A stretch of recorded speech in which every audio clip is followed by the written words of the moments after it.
যাওয়াটাকে অনেকে বেদাত বলে মন্তব্য করছেন। এ বিষয়ে আপনার দৃষ্টিভঙ্গি কী, দয়া করে জানাবেন। দেখুন, এই বিষয়ে আমরা এর আগে একাধিকবার বলেছি বিভিন্ন সময় যে বিশ্ব ইজতেমা এটা অন্য 10টি ওয়াজ মাহফিল বা অন্য 10টি ইজতেমা বা ইসলামী আলোচনা অনুষ্ঠানের মতোই।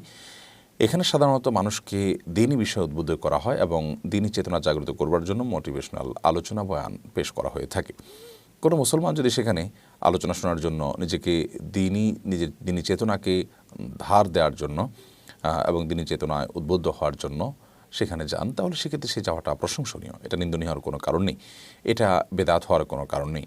তবে যদি কেউ এখানে যাওয়াটাকেই স্বতন্ত্র ইবাদত মনে করেন এবং এখানে যাওয়াটাকেই স্বতন্ত্র সওয়াবের কারণ মনে করেন, কিংবা এটার কোনো অলৌকিক এবং আধ্যাত্মিক কোনো বিশেষত্ব আছে সেরকম বিশ্বাস থেকে তিনি যান, তাহলে সেটা নাজায়েজ হতে পারে, সেটা ভ্রান্তি হতে পারে। আবার অনেকে বলে থাকেন যে সেখানে অনেকে যান হজের মতো মর্যাদা সেখানে পাওয়া যাবে বা হজের সমান সওয়াব পাওয়া যাবে বা হজের চাইতে বেশি সওয়াব হবে সেখানে গেলে, এরকম বিশ্বাস থেকে।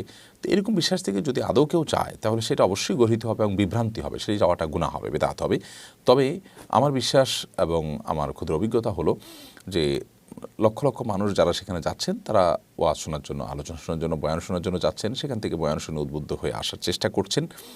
এবং এই যাওয়াটা এবং এই যাওয়ার জন্য আয়োজনটা এটা নাজায়েজ বা বিদআত হওয়ার কোনো কারণের মাধ্যমে আলহামদুলিল্লাহ বহু মানুষ নামাজি হচ্ছেন, বহু মানুষ দ্বীনের দিকে অগ্রসর হচ্ছেন, সেটি অবশ্যই প্রশংসনীয় দিক। যদি সেখানে কোনো ভুল কথা বলা হয়, ভুল কোনো আলোচনা করা হয়, তাহলে সেই জায়গাটা নিন্দনীয় হতে পারে। সেটা তো শুধু বিশ্ব ইজতেমার সাথে খাস নয়, সেটা তো যেই কোনো দ্বীনি মাহফিলই হতে পারে ধরনের ভুল কথা। তাই বলে ওই মাহফিলটাকে বিদআত বলার তো কোনো কারণ থাকতে পারে না, এই সম্ভাবনার কারণে অন্তত। আর ইজতেমার শেষ দিন, বিশেষ করে মোনাজাতের দিন, দূরদূরান্ত থেকে অনেক মানুষ অবশ্য যান সেখানে এ উদ্দেশ্যে শুধুমাত্র যে তারা মোনাজাতে শামিল হবেন। তো শুধু মোনাজাত বা দোয়ায় শামিল হওয়ার জন্য দূরদূরান্ত থেকে বা যাওয়ার কোনো দৃষ্টান্ত বা নজির শরীয়তে নেই। দ্বীনি আলোচনা শোনার জন্য যাবেন, সেটি মৌলিকভাবে প্রশংসনীয় এবং তার মাধ্যমে আমরা উপকৃত হব, এতে কোনো সন্দেহ নেই। সেখানকার আলোচনার যে বিষয়বস্তু আছে, বক্তব্যের যে বিষয়বস্তু আছে, সেগুলো আমরা যেমনটি বললাম সাধারণত মোটিভেশনাল স্পিচ হয়ে থাকে। অতএব মোটিভেশনাল স্পিচ শোনার জন্য আপনি সেখানে যাওয়াটা, এটাকে নিন্দনীয় মনে করা বা বেদাত মনে করার আমি কোনো কারণ অন্তত দেখছি না।